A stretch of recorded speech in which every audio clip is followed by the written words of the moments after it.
Hello guys, எல்லாருக்கும் வணக்கம். வாங்க நம்ம கதை உலகத்துக்குள்ள போகலாம். இன்னைக்கு நம்ம பார்க்க போற கதையோட பேரு காரிருள் காதல் தேவதை.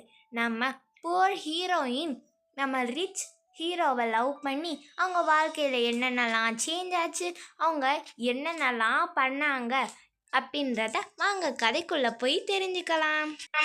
இரவு தழுவலில் முகம் சிவந்த விழிகளில் அழகை ரசித்தவாறு ஜீவா கார் ஓட்டி கொண்டு வந்தான்.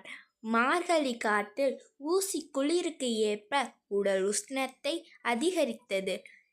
கடை ஒன்றில் டீயை உறிஞ்சிக் கொண்டே, இங்கு எலமனூருக்கு எவ்வளவு தூரம் போகணும் என்றான். அலையலையாய் காற்றில் ஆடிய கேசமும் ஆனழகன் என்னும் சொல்லும் அளவிற்கு உடல்வாகும், யாரையும் ஈர்க்கும் காந்த கண்களும் கூரான மூக்கும் கேஷுவல் பேண்ட் ஷர்ட்டில் ராஜா போல் இருந்தான். கழுத்தில் சிறிய கம்பளி தொன்று ஒன்று சுத்தியிருந்தது. டீ கடைக்காரன் ஏற இறங்க பார்த்துவிட்டு, ஐயா, ரொம்ப தூரத்துல இருந்து வர்றீங்களோ?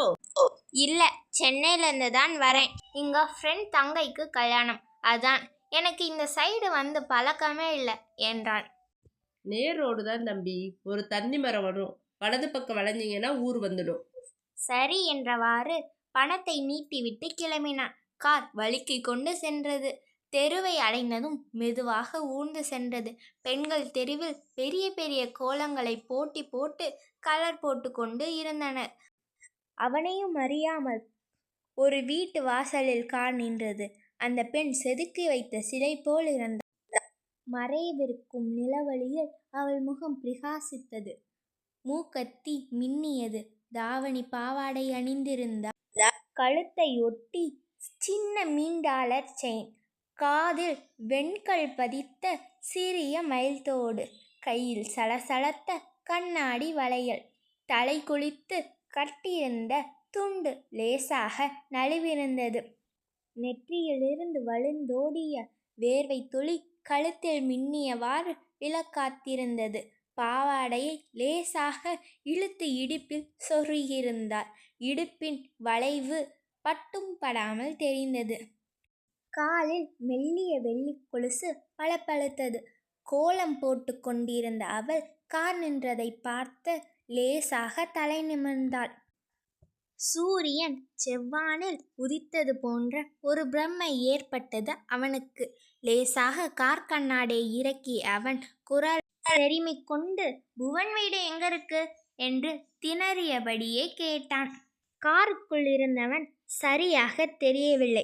இருள் இன்னும் முழுமையாக விலகவில்லை. ஆனால் அந்த தீர்க்கமான பார்வை ஒரு நொடியில் அவள் உச்சி முதல் பாதம் வரை அளவிடுவதை உணர்ந்து, இடுப்பில் சொருகிய பாவடை இழுத்து சரி செய்து கொண்டாள். அவன் பார்வை அவளுள் ஊடுருவதை உணர்ந்து கண்களை தலைத்து கொண்டாள்.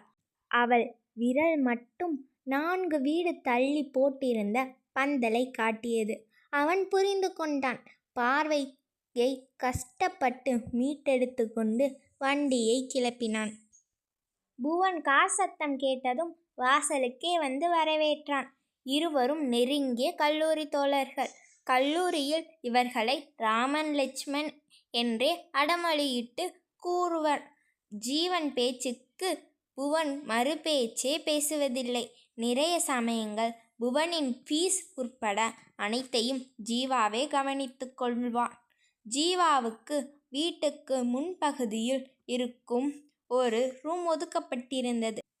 பின்முற்றம் முன்முற்றம் என நெருங்கிய சொந்தங்கள் பேசியபடியே வேலை செய்து கொண்டிருந்தனர். சிறுவர்கள் விளையாடி கொண்டிருந்தனர். புவன் தன் குடும்பத்தார்களுக்கு அனைவருக்கும் அவனை அறிமுகப்படுத்தி வைத்தான்.